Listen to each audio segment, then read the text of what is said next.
Good morning, good afternoon, good evening, whenever you're watching this, but it is morning right now. Welcome to Al Gatler Live. We have another exciting guest for you today. I'm coming to you from northern Vermont, about 30 miles south of the Canadian border, out in the middle of Lake Champlain. Absolutely a great week of guests so far. This week, we've had, we've talked about video. We've talked about the entertainment business.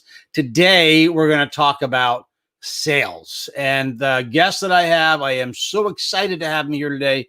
He's coming to us from Great Britain. Like I said, this is British Invasion Week. So I'm excited that he's here because this is my second guest from Great Britain. So before we get him in here, let's start the countdown and we'll see you on the other side and talk to our guest, Simon Hares. Here we go.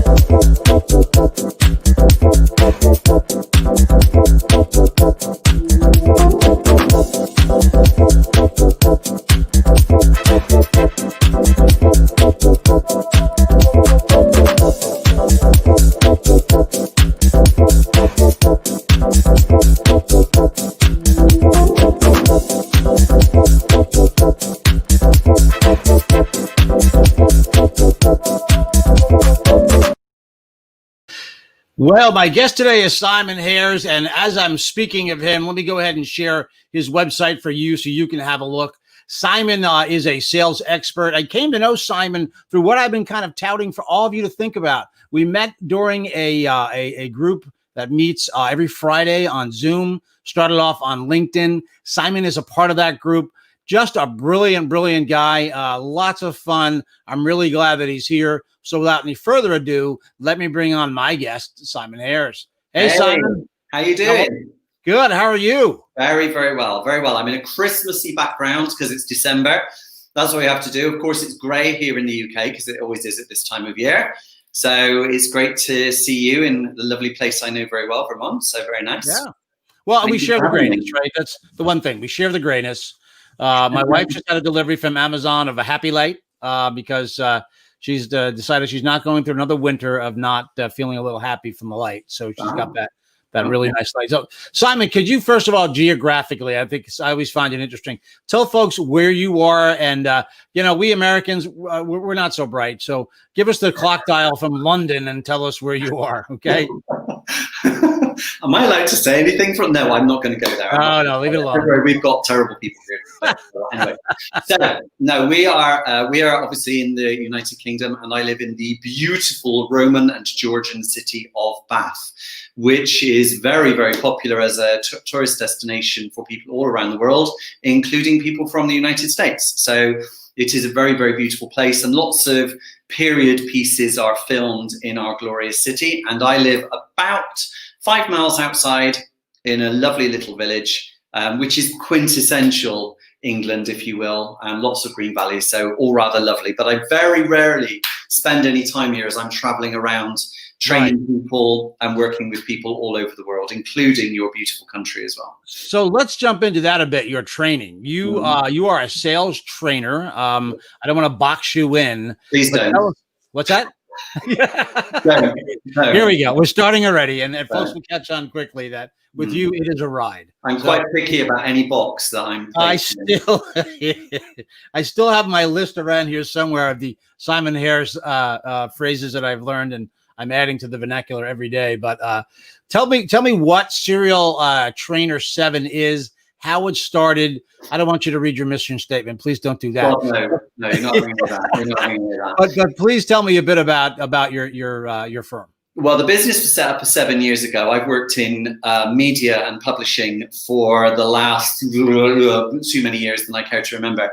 And when that's all kind of wrapped up through a process of redundancy and restructure, 7 years ago, I set up Serial Trainer 7, and I wanted it to be a business that trained salespeople by salespeople or sales professionals, because I have sat through so much sales training in my life, and a lot of it I've sat through by people who have never sold in their life, or people who have left sales and have no idea how it's moved on.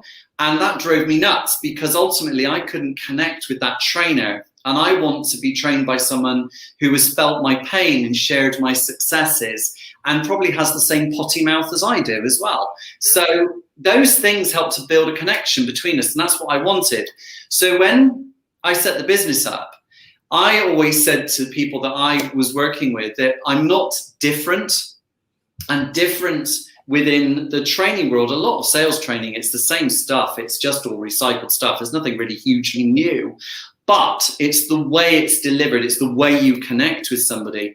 And I don't ever say to my clients that I'm different. What I do is I say I'm relevant, because when people say that they're different, they never really qualify it. And usually when someone says to me that they are different, I'm hoping that they tell me that they're going to help me make money, they're going to help me save money, or they're going to reduce my risk, which are the main reasons why businesses buy. So if they can't do that, then they're not different. Yeah. However, when somebody says to me, what makes you different? I just say, I'm not different, but I am relevant. And the reason I'm relevant is because I'm doing every day what your people do every day. I'm dealing with objections. I'm dealing with proposals. I'm dealing with questioning, or as it's now known, discovery. So, I mean, seriously, nothing changes. It's just how it is, isn't it? So I just love how subtle you are about certain things. Oh, do you know what my other one is? It's what is it? It's like native advertising. Yeah. Oh yeah. You like your advert to appear native. It's like, all right, we used to call those advertorials. Yeah. Right. Yeah. Now it's native. It's like, let's just give it a name, shall we? Well, I feel so silly when I tell people sometimes, but you gotta post that video native to the site, and they go, what? Yeah. Native. Yeah, that's just the term we throw around. I want to go back for a second. I had forgotten just how deep your media background was, and one of the channels we're on today is ANC. And ANC, we are a revenue generating company. We work with media companies, primarily newspapers, but we spread our wings, and we're working with more media companies now on the digital side. So your background in media would be interesting to folks if you could just tap into that for a second. Yeah, well, I started off in newspapers. So I was selling free newspapers, where basically the objection that you were getting all the time was that free newspapers are only read by cat's bottoms and the bottom of budgie cages. And that was, and I always think that if you can sell advertising into a title that's free and rammed down, just given to someone, and it's like the ratio of ad to editorial is like 90-10. If you can sell that and you can really put a great pitch together around that, well, the migration then to paid for newspapers can seem easy. So I then went on to paid for newspapers and did a stint there, doing the old kind of features and different bits and pieces. And I always remember that we always used to have to come up with as many different feature ideas to sell as possible. So there was always like the local pub guide, or we always used to do one which was you go to the local dog's home or the rescue center, and you'd sell ads, and then every ad would have a picture of a dog in it that they were trying to do, and we called that the flog a dog feature. Yeah. You then go around and do all the churches, so that was the God slot. And so we did that, and then you did the funeral homes for Make a Will Week and the lawyers. Yeah. You did all that stuff, and that was great because you were really cutting your teeth on what it's like to go out, talk to people, pound the pavement, do all those stuff. Can I tell you a quick dog story? Our editorial department in Atlantic City used to do the adopt a dog feature on the bottom right, the happy birthday on the left, which could be a child up to a grandparent. And one day the photos got swapped. So there was an 8-year-old girl for adoption, and we were wishing a little dog named Simone happy birthday. and yet somehow that's so right.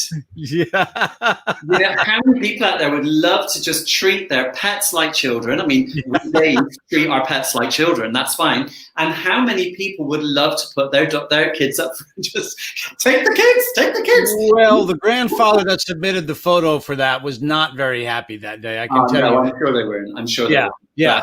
But you went to a good home, the kids. So, no, I'm kidding. Of course. Anyway. Of course. But I then moved on into magazine sales. And then went into monthly magazines. So I was working on some, we worked on some really big titles, because the publishing company I worked for was Future Publishing. future, we had offices in San Francisco and in New York and in Sydney as well. So, you know, we were selling big brands like T3, which are big brands, Mountain Bike UK, you know, really, really big brands that were out there that dominated the markets that they were in. So we were dealing with the big ad agencies, we were dealing with big clients and lots of little clients. So we had classified, we had display, all those things. And then, of course, we migrated into digital. So we had those. And it was at that point that I kind of moved away into getting involved more with training, because I was, you know, I've always had a gift for getting people to do stuff and develop people, which is good. And then moved on from there. And then, you know, the business decided it was going to restructure. Training is the first thing that goes. And that was my opportunity then to set the business up. And I've worked with a lot of media companies and gained more media experience by working with so many media companies, you know, around the world. And it's just terrific to do that, to see that some things actually haven't changed. Because when you sell advertising, you are, and this is something I've got a real bugbear about this. If you sell advertising, hello, I got a box, want it, or hello, I got a website, Epic Takeover, all that. If you sell that, then what you're selling is you're selling response. Right. And that's a mistake, because you can't sell response. You can't promise response. All right, in the digital age, we can monitor traffic, but you can never say to a client, if you advertise with this, you'll get a good response, because you can't promise that. So what I've always said is that you always sell the reader, the visitor, the audience. Think about their buying habits, and instead of selling response, sell intention. Sell the intention of the person, sell the value of what they represent. You know, if you're going to sell big numbers and you're going to say, we've got a circulation figure or a distribution figure of, you know, 500,226 people that are visiting or buying our product, you know, how many times does a salesperson imply to the client that every single one of those people that's reading it is going to buy their product? All right, yeah. That's absolute bullshit. So it's much easier for you to say, you know, when you think about sensitivity in the market, if you think about that, when someone's really sensitive to something, they are in that zone to buy. And if we were to just say that 10% of the people that are buying our specialist publication are in the market for what you want, so in other words, they're thinking about buying a new bike, a new television, a PlayStation, what have you, then as a result, we can then work out the market value. And the way we do that is to take that percentage, so say 10% of 500,000, we're talking 50,000. Take that percentage, and we need to be able to prove that we reach that number of people. So we have a figure, a ComScore figure, an ABC figure, whatever it might be. And then what we do is we take from the client their average revenue or average cost per transaction, average spend. So if a customer spends $500 on an experience or a product, and I've got 10% of my readership at 50,000, times those two together, and you've potentially got a more realistic market value. But even then, it's going to be really big. It's going to be huge. So today we were doing stuff with someone who was selling, they were selling a magazine which was for advanced drivers. But the client offered experiences where you drive cars around a circuit, like racing, all that stuff. And you do it with classic cars. And I said to him, so what percentage of your 95,000 people, what percentage of them are going to drive classic cars around a track? And he went, probably about 5%. So we took 5% of that number. And I said, so what's the average charge per ticket? And the guy said, it's 500 quid for a full day's experience. But on average, the average transaction is 2. So it's £1,000. I'm like, fine. Times those two together, we ended up with a figure of around sort of 4 million, which was ridiculous. And I said, well, if you just take 10% of 10% of 10% of that, you're going to get down to a realistic figure. You're managing the client's expectations. And that's what's important. And when you talk about the reader, you know, this particular magazine is published 3 times a year. It's part of a membership sale. So, you know, you're being seen by the same people every single time that magazine is published. every single time. Right. So we then go into having to sell position. So people get used to seeing people in the same place. Mm-hmm. That's really important. Selling the intention of the reader.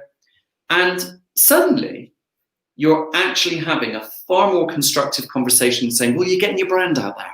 You're doing, or you're going to get a response, which is just finger in the wind, willy waving nonsense. Right. You've got to be able, with a client, to be able to think about what is important to them. What do they consider response to be? You know, you will talk to most clients and say, if you placed an advert, what do you think response is? What do you think the R word represents? And the majority of those people will say, money in my till. And that's such rubbish. And the reason it's rubbish is because it's only part of what response is. Response can be traffic to a website. Response can be someone just landing on your page or hearing about you from someone else, seeing something go by, so going onto your social media channel. It doesn't matter what it is. Response is this awareness. But people like me, because I've been selling for ages, years and years ago, we were told when I first started selling advertising that you could sell response. But we also used to say that people used to have to book series advertising as well. You know, it was all about the pipeline.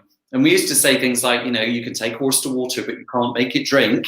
But then we added on the extra thing, but it always needs to be reminded it gets thirsty. And that's why we have to do series advertising, you know, all of those things.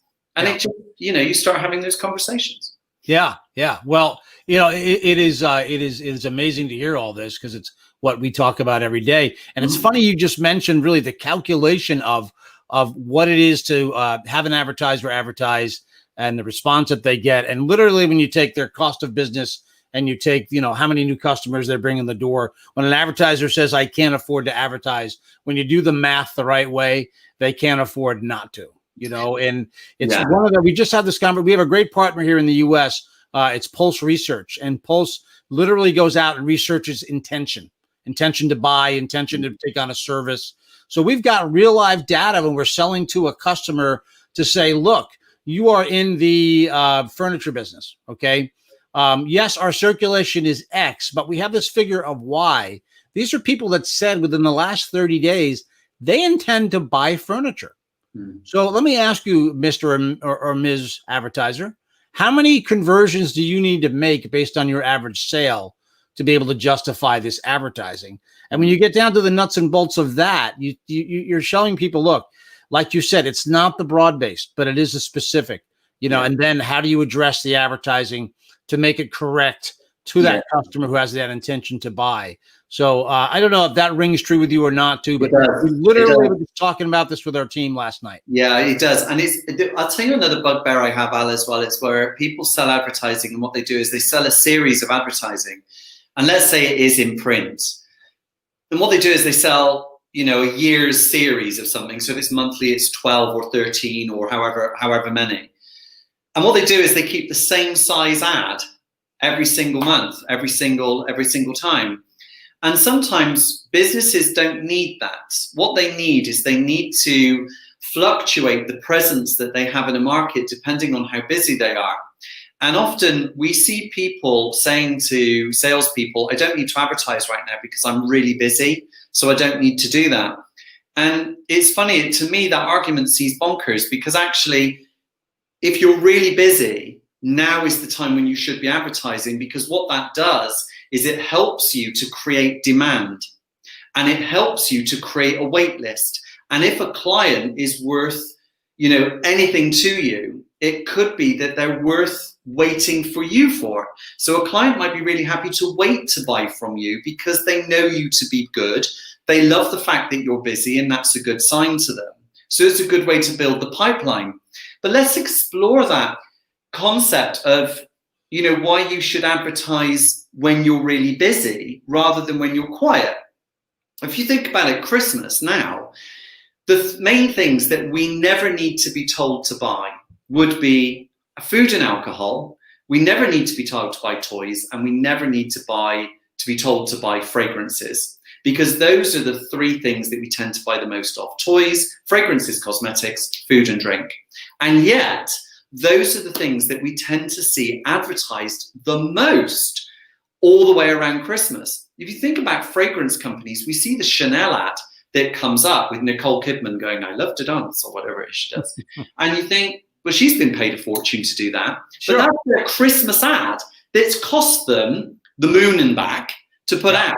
But they don't need to do that then if they were thinking in the old way, because what they're thinking is, we know people are buying our product now, so we need to make sure that they are reminded to buy us now.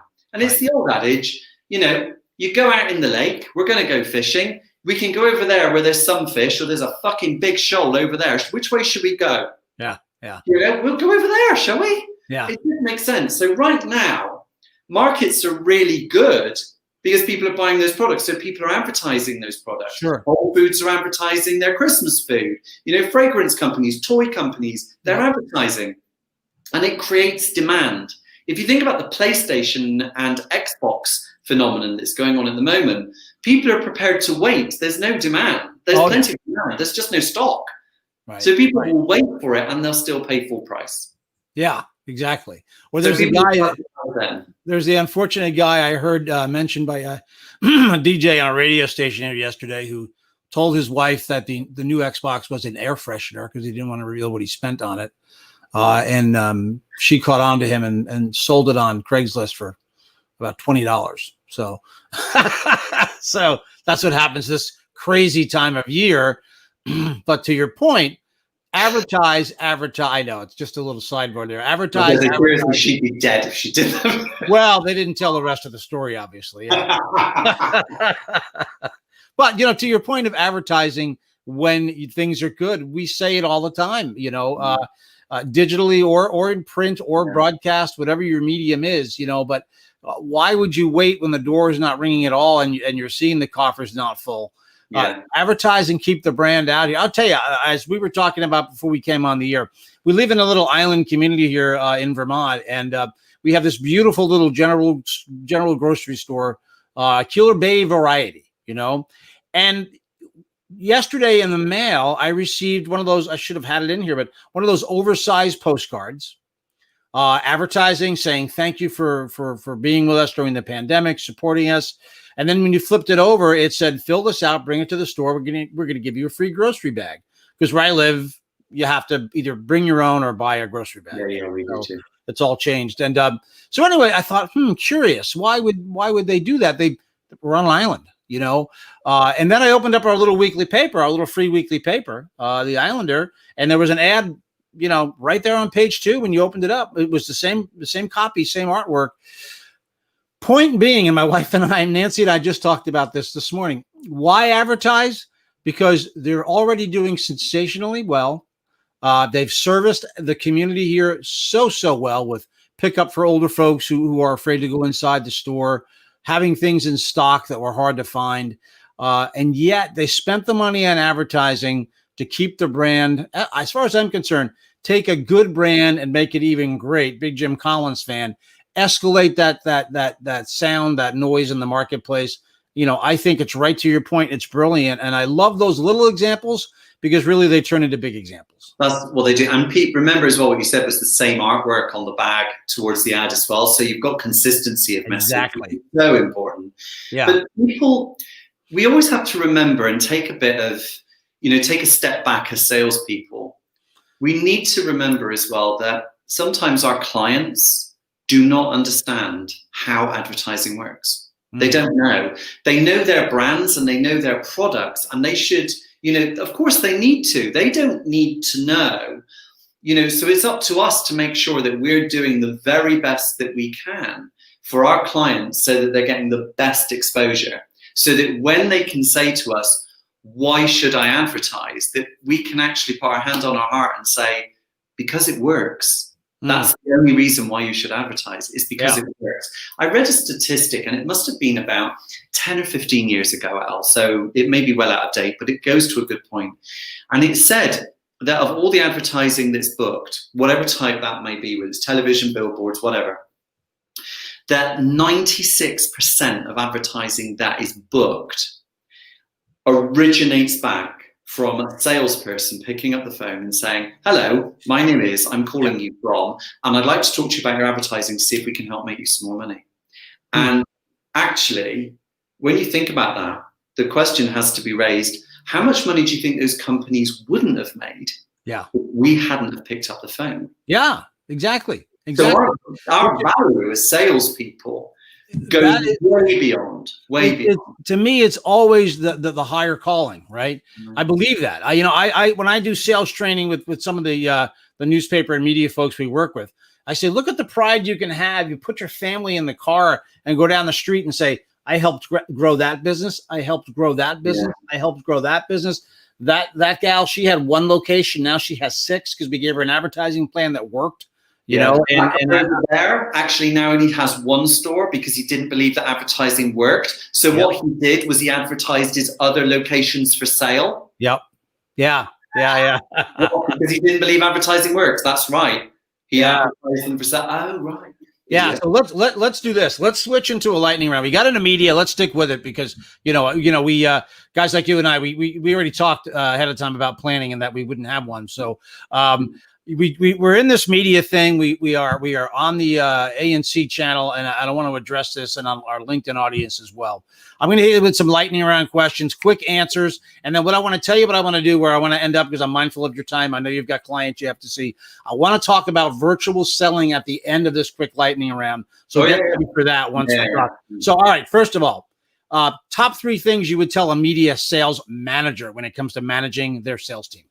Okay, top 3 things. Easy.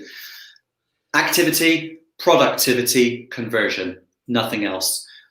Top line, activity. Are your salespeople covering the market, and can you actually evidence that they're doing it? Secondly, productivity. Of the activity, how much productivity is being done? How many conversations are actually being had with decision makers in the business and multiple decision makers? So ultimately, are you having multiple touch points and conversations within that company? Because you should have multiple contacts. That's important.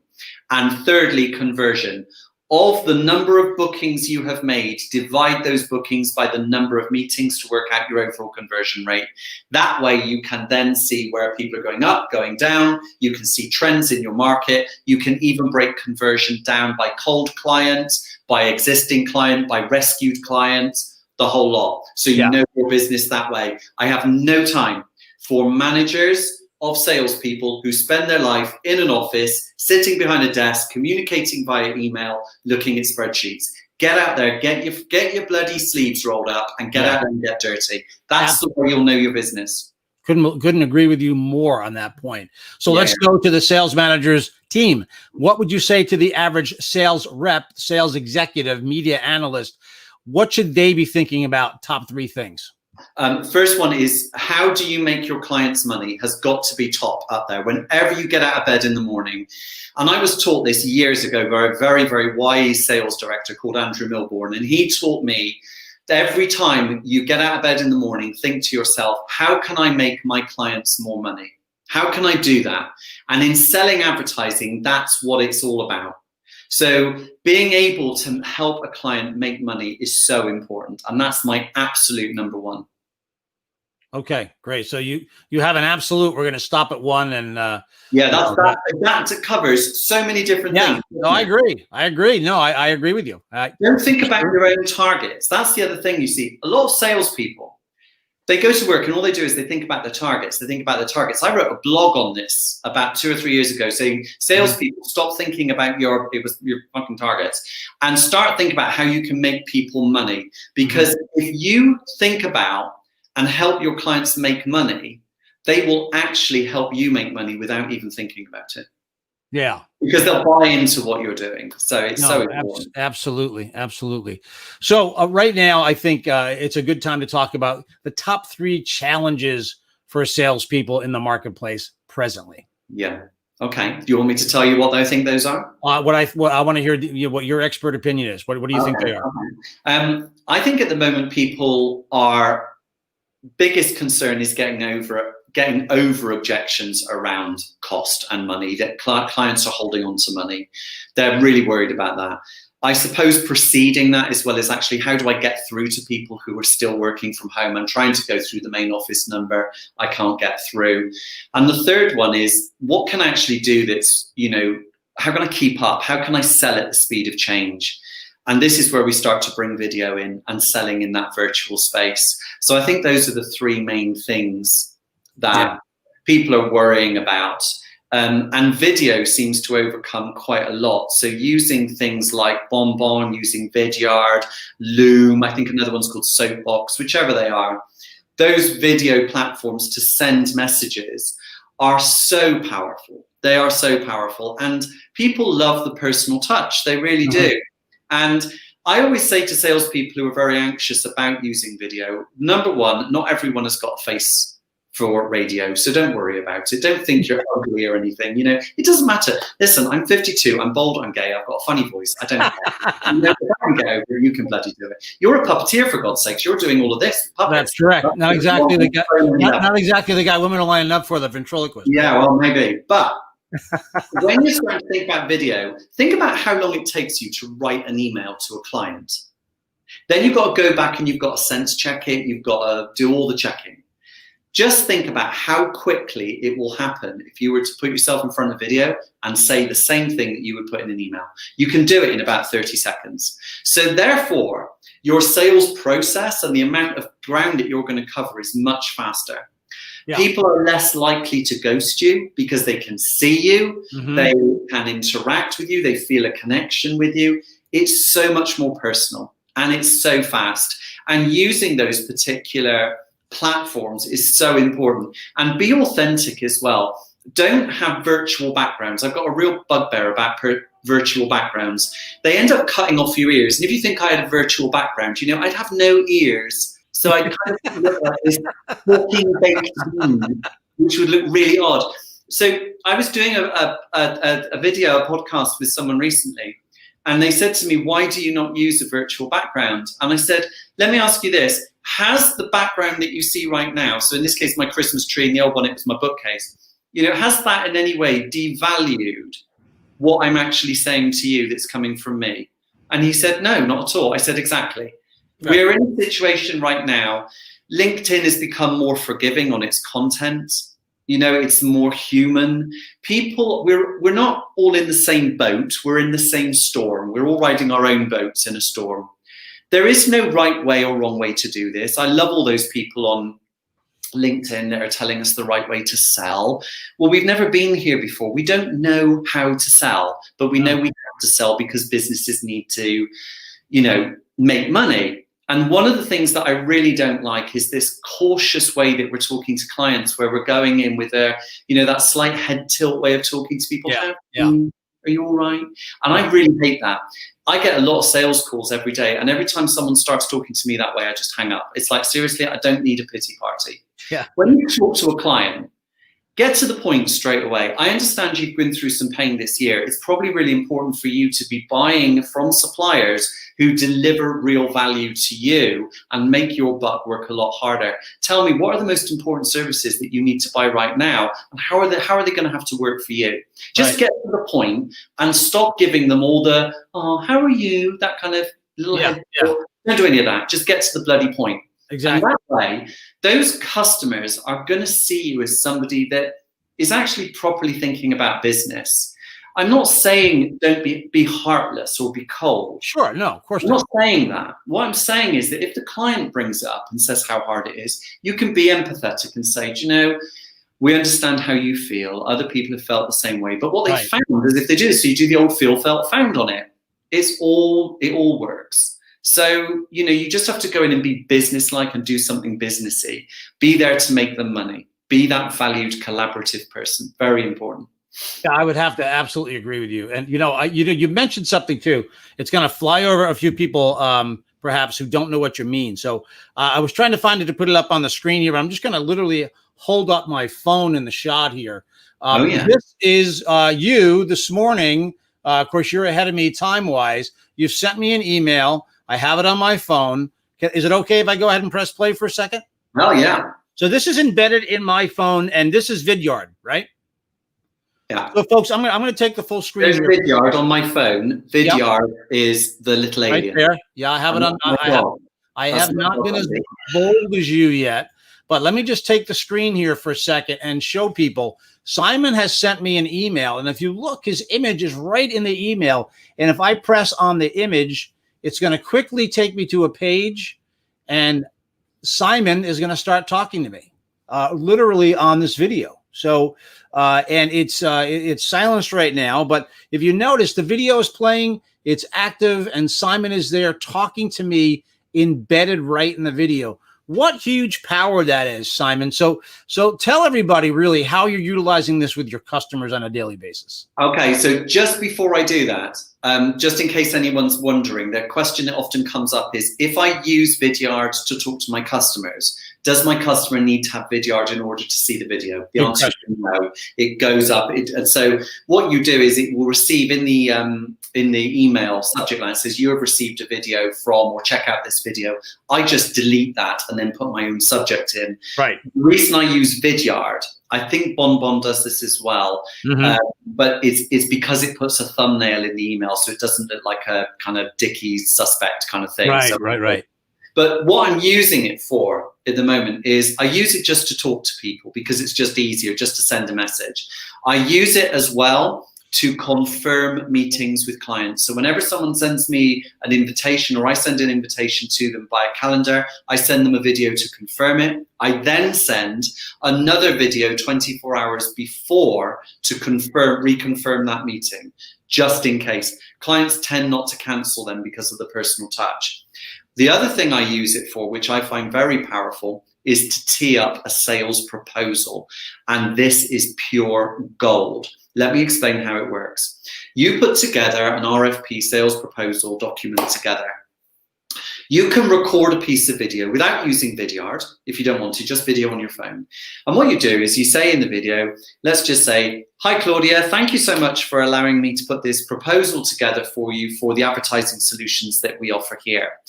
Attached to this document, you will find the proposal that you've asked for, and I'd just like to do a bit of a virtual contents page for you. Pages 1 through 3 is a summary of all the things that we discovered when we talked to you in our initial meeting, and this will show you that we truly do understand the needs of your business and exactly what your problems were, hence why you were talking to us. Pages 4 through 8 are the very solutions themselves, the advertising solutions and choices that we can put forward for you. Pages 9 and 10 are the cost and investment packages that we have, and pages 11 and 12 are a couple of testimonials from customers we're currently using that you are welcome to get in touch with.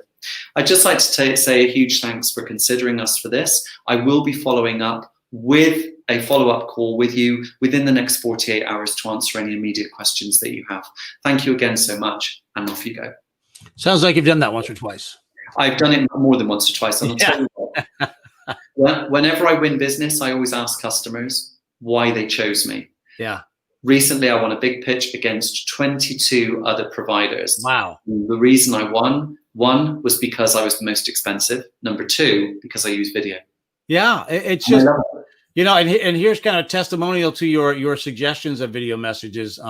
Susan has seen you talk about it. Yes, I love Susan. She's embracing it. I mean, it's really a great time. And you know, Simon, you are very natural at it. You know, you when you do a video, you feel like you're being spoken to directly from you. So I like things in threes, and I'm watching time. I've got about 3 minutes left with you to get you to your client. But when you're shooting a video like a Vidyard, and let's just be clear again, Vidyard is an app on your phone. You record the video, you send it in an email, you get some answers back from Vidyard. You will know when your customer has opened it, or if you sent it to a group of people, you'll know when each one of them have opened it, right? I'll just show you that.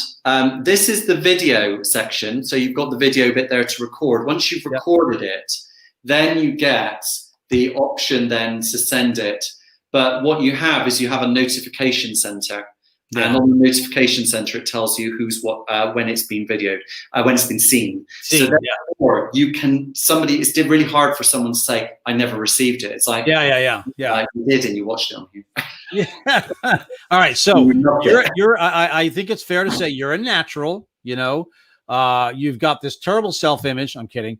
Yeah. You know who you are. You embrace every ounce of who you are, which is why I love talking to you.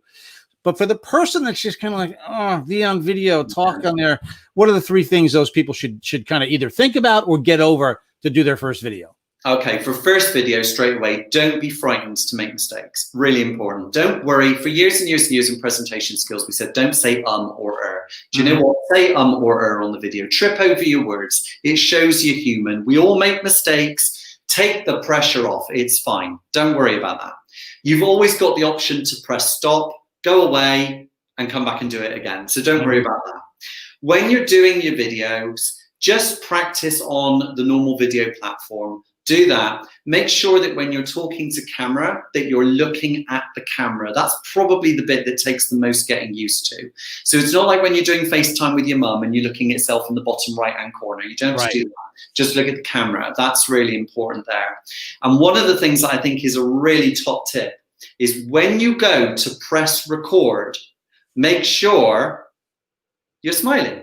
Because you don't want your customer to receive a video that looks like this. Yeah, and I've got the RBF too, so I got to be careful about that. You haven't got. I smile a lot, but when I'm not smiling, I kind of look, like yeah. So it's so true. Yeah, you don't show them the RBF. We don't want that. Yeah, we don't want that at all. And it is interesting you say looking at the camera. I am, and not that I'm complaining about what I've got going on here. I'm running this whole show. I've got graphics I do, camera changes, switching, things like that. I do glance down once in a while. It is a job to look straight into the camera. It really is. And it's really, when you are putting together a video, eye contact to the camera is so important. So I'm so glad to hear you say that. So it is. Simon, I have to be mindful of your time. I know you've got to go. You are sweet. Thank you so much. Well, tell us though, before you go, I'm going to, give you the screen, how you'd like people to contact you, what you'd like them to contact you for, and let's get your website up there so people see it. Yeah. Okay. So weddings, funerals, bar mitzvahs. I'm happy to do any of those things. No, you're cutting into my territory. You're cutting into my territory, Simon. Yeah, no, I don't want to do any of that. Thanks. No, I'll do a guest spot on QVC. I'd love that. Have a ruler and a giant finger. Anyway. I'm going to stop right there for a second. Here's some trivia. I auditioned for QVC once. Oh, great. I love that. They're amazing. Yeah, I'll tell you the story off camera sometime. Yeah. I blew it. Anyway. You can get in touch with me through my website, serialtrainer7.com, or you can connect with me on LinkedIn, Simon Hares. You can follow my Serial Trainer 7 page as well if you want to. I am not on Facebook. I don't engage with Facebook anymore. I don't like it. And I am on Twitter, though, if you want to be on there. But get in touch anytime, ask any questions. Always happy to do any form of chat like this and talk to people. It's all good. And it's just great to have been here today. So thank you so much for inviting me. My absolute pleasure to have you on here today. I hope we can have you back. Certainly there are no shortages of things to talk about on the sales. Especially with media sales. And if you've been with business media sales, let's talk. It's all good. Yeah, absolutely. We will do that and have you back. I'm going to put you backstage for a second. Hang around. I'm going to say goodbye to the audience. And I want to be able to say a proper goodbye before I let you go. Okay? All right. Have a great day, Simon. Thanks. Take care. Well, I got to tell you, folks, what a great guest Simon is. He is just chock full of great information. He also, we didn't even tap on this. The reading that Simon does, one of the things he posts awful lot on LinkedIn is what he's reading at the moment. And I can tell you that he's just chock full of lots of great information. So we'll have him back and certainly check out his website. I want to remind you that I'm always seeking guests for this spot here that we're doing each day. Reach out to me, al@algettler.com. Don't be shy. Just give me a shout. We can do a short conversation. We can do a longer one like we did with Simon today, but I can't do anything unless I hear from you. So please give me that shout out. And I would love to have you here and talk about what you're doing. With that, I want to thank you for being here today. I'll be back again real soon. Have a good day. Stay safe, and we'll talk to you real soon. Bye-bye.